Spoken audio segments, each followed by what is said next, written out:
Guys, हम पढ़ रहे थे हमारा chapter linear equation of second order with variable coefficient. आज हम इसे कुछ और नए क्वेश्चन करने वाले हैं, तो चलिए चलते हैं। आज का क्वेश्चन होने वाला है हमारा एक क्वेश्चन क्या है, d square y over d x square minus 1 by x d y over d x plus 4x square y is equals to x की पावर 4। क्वेश्चन देख के आपको पता चलेगा कि अभी यहाँ पे हमें कुछ कॉमन लेने की जरूरत नहीं, कुछ सिंप्लीफाई करने की जरूरत नहीं है। सबसे पहला काम क्या होगा, पी क्यू और आर को लिख देना कि पी क्यू आर क्या है। ठीक है, तो ये होगी हमारी इक्वेशन नंबर 1। यहाँ से P आ जाएगा, सबसे पहले P क्या आ जाएगा, माइनस का 1 बाय एक्स। ठीक है, Q क्या हो जाएगा हमारा 4x स्क्वायर, वहीं R हो जाएगा हमारा x की पावर 4। यहाँ से हमें हमारी P, Q और R की वैल्यू मिल गई है। ठीक है, अब यहाँ पे क्या करेंगे, यहाँ पे अगर आप चाहते तो बीच में एक इक्वेशन लिख सकते हैं, on comparing this equation by d square y over d x square. भाई मैं इतनी बार लिखवा चुकी हूँ, आपको एग्जाम में लिखनी है, बट मैं इतनी बार लिखवा चुकी हूँ कि आपको याद हो जाए कि ये लाइन लिखनी होगी। ठीक है, अगर आप पूरी ना लिखे बट डायरेक्टली ये देखिए, ये इक्वेशन है, comparing this from equation first then we get p q r, ये लिखना पड़ेगा आपको। ठीक है, क्योंकि कम से कम 25 से के क्वेश्चन कर चुके हैं, लगभग 25 के आसपास, इससे ज्यादा भी हो सकता है। तो अगर उन क्वेश्चन में भी जाके आपको पता नहीं चला कि यहाँ पे आपको कौन सी लाइन लिखनी है, कौन सी नहीं लिखनी, तो भाई कुछ नहीं कर सकते, ये लाइन लिखनी ही पड़ेगी आपको यहाँ पे। ठीक है, नाउ ऑन रिप्लेसिंग किसको, x टू z क्यों कर रहे हैं, जिससे कि हमें हमारी नई फॉर्म मिल जाए। द गिवन इक्वेशन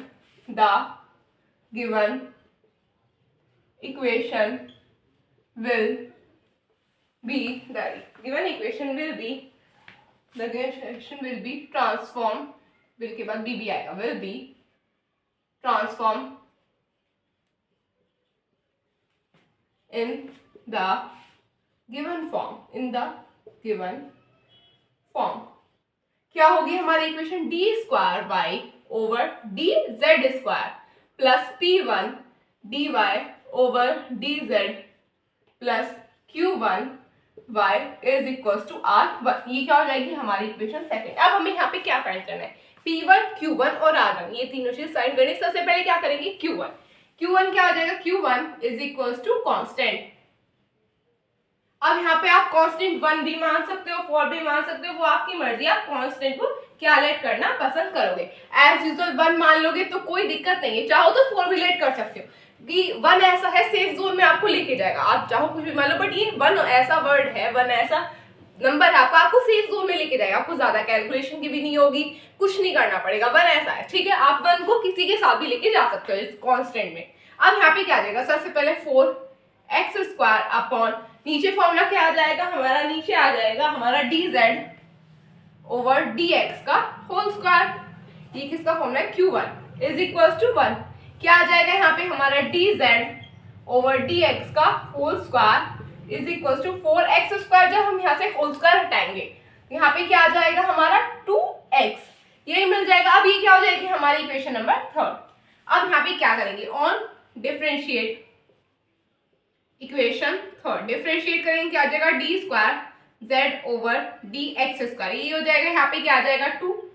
डिफरेंशिएट करने पर फॉर्मूला क्या होता है, अगर आपके पास कोई टर्म है x की पावर n, इसको डिफरेंशिएट करेंगे, क्या आ जाएगा x की पावर n माइनस 1, यही तो होता है डिफरेंशिएट करने पे। तो यहाँ पे क्या आ जाएगा, 1 आगे आ जाएगा, 1 माइनस 1 0, तो यहाँ पे क्या बचा, सिर्फ और सिर्फ 2। ठीक है, एक वैल्यू हो गई हमारी ऑन इंटीग्रेटिंग इक्वेशन 3।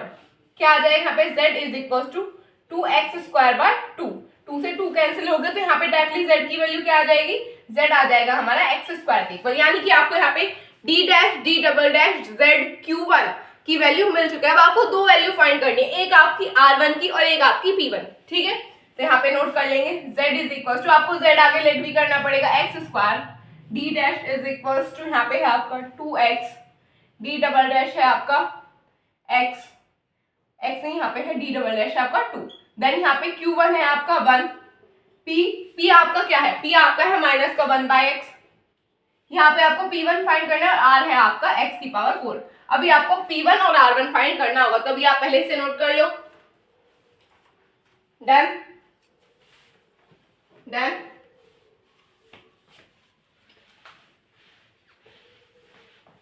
अब यहाँ पे क्या करेंगे, P1 फाइंड करेंगे, फॉर्मूला क्या होता है, d square Z over d x square plus P D Z over d x upon D Z over d x का होल स्क्वायर। ये तो होता है P1 का फॉर्मूला। अब यहाँ पे D square Z over d x का मतलब क्या है, डी डबल डैश।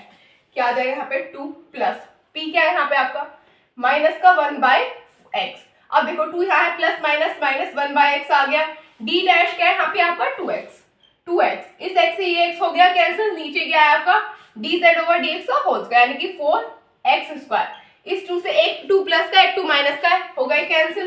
तो क्या आ गया 0। यहाँ पे आपकी P1 की वैल्यू क्या आ जाएगी, P1 आ जाएगा आपका 0। तो देखो कितना आसान हो गया। अब यहाँ पे हम फाइंड करेंगे हमारे R1 की वैल्यू।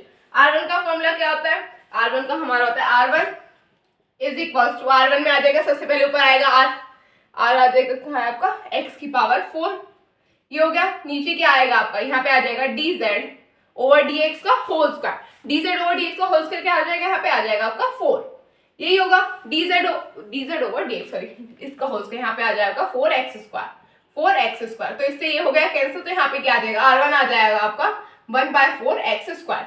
ये किसकी वैल्यू हो जाएगी आपकी R1 की। ठीक है, तो यहाँ से आप लोगों को R1 की वैल्यू मिल गई होगी। अब यहाँ पे क्या करेंगे, तीनों वैल्यू आपके पास आ गई, R1 की भी आ गई 1/4x स्क्वायर। अब ये जो P1, Q1 और R1 की वैल्यू है इसे कहाँ पुट करेंगे, इक्वेशन नंबर सेकंड। ठीक है, तो अब वहीं पुट करते हैं। Put the value of P1, Q1 and R1 in equation second. ठीक है, इक्वेशन सेकंड क्या थी हमारी, d square y over d z square. P1 क्या है हमारा 0, तो dy ओवर dz तो खत्म हो गया, अब बचेगा y। P के बाद क्या आ जाता है हमारा q plus y is equal to 1/4x square. ये अब हमारी इक्वेशन बन गया। अब यहाँ पे क्या करेंगे, इसे चेंज करेंगे, क्या आ जाएगा d plus 1 y is equal to 1/4x square. अब यहाँ पे क्या निकालेंगे, auxiliary equation. Auxiliary equation find करनी पड़ेगी। ऑक्सिलरी इक्वेशन क्या आ जाएगी हमारी, ऑक्सिलरी इक्वेशन हो जाएगी a0e, ये हो जाएगा हमारा m square plus 1 is equal to 0। m की वैल्यू क्या आ जाएगी, प्लस माइनस आयोटा, ये हमारा आ गया m। अब हम यहाँ पे क्या निकालेंगे, यहाँ पे हम निकालेंगे हमारे CF की value.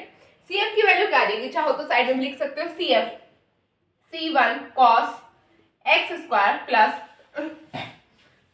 C2 sin x square. ये आपकी CF की वैल्यू है। ठीक है, ये आपकी CF की वैल्यू आ गई, आपकी इसको जरूरत पड़ने वाली आ गई, तो इसे नोट कर लेना। ये अभी ऑक्सिलरी इक्वेशन के बाद आपको CF की ही वैल्यू फाइंड करनी है। ये हमने कैसे निकाली, हमने m की वैल्यू के रेस्पेक्ट में निकाली। m की वैल्यू जब हम निकालते हैं उससे तो हमें चलता है कि हमारा CF का फॉर्मूला कौन सा अप्लाई होगा। ये तो होता है ना कि अगर दोनों सेम आ जाते, अगर ये आ जाता है +1 या फिर -1 अगर सेम टर्म होती तो वो फॉर्मूला अलग हो जाता। अगर सेम टर्म है बट हाँ साइन चेंज है, 1 + 1 - तो ये फॉर्मूला होता है। अगर दोनों टर्म डिफरेंट आई है m की तो फॉर्मूला डिफरेंट होगा। इसी के हिसाब से तो आता है, कभी आप पहले से नोट कर लो। डन। अब हम चलते हैं हमारे आगे क्वेश्चन की तरफ। अब हमें क्या निकालना है यहाँ पे अब हम निकालेंगे हमारा पर्टिकुलर इंटीग्रल। पर्टिकुलर इंटीग्रल क्या होगा, 1/d² प्लस 1। अब देखो ये हमारा क्या है, यहाँ पे आ जाएगा 1/4x स्क्वायर। अब यहाँ पे आपको x नहीं पुट करना, यहाँ पे देखो आपका x स्क्वायर किसके इक्वल है, z के। तो यहाँ क्या आप यहाँ पे रिप्लेस कर सकते हो, x² z से कर सकते हो। हमने यहाँ पे रिप्लेस कर दिया, ये यहाँ पे हमारा सबसे पहला काम होगा। ठीक है, अब यहाँ पे क्या आ जाएगा, यहाँ पे अगर आपको फॉर्मूला पता है 1/4d² प्लस 1 की पावर -1z। एक पूरा कल मैंने फॉर्मूला लिखा था, पूरी सीरीज होती है +1 -1 की तरह से चलती है। अगर याद है तो वही यहाँ पे हमारी अप्लाई होने वाली है। ठीक है, वही अप्लाई करेंगे हम यहाँ पे। तो क्या आ जाएगा 1/4 1 - d², wait for a second.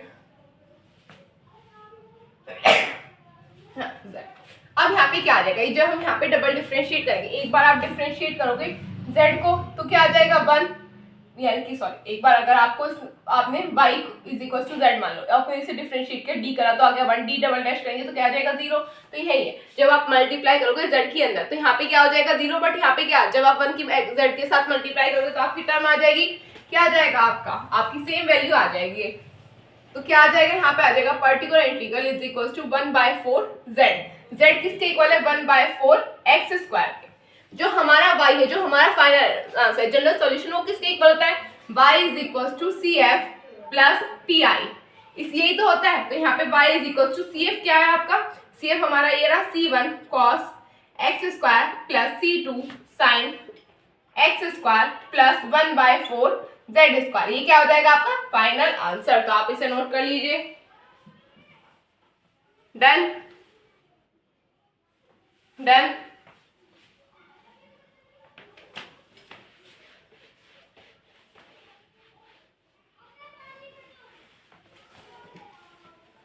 सो बस गाइस आज के लिए इतना ही। अगर आपको मेरी वीडियो अच्छी लगी हो चैनल को सब्सक्राइब कीजिए, वीडियो को लाइक कीजिए, अपने फ्रेंड से शेयर कीजिए। तब तक के टेक केयर, बाय बाय।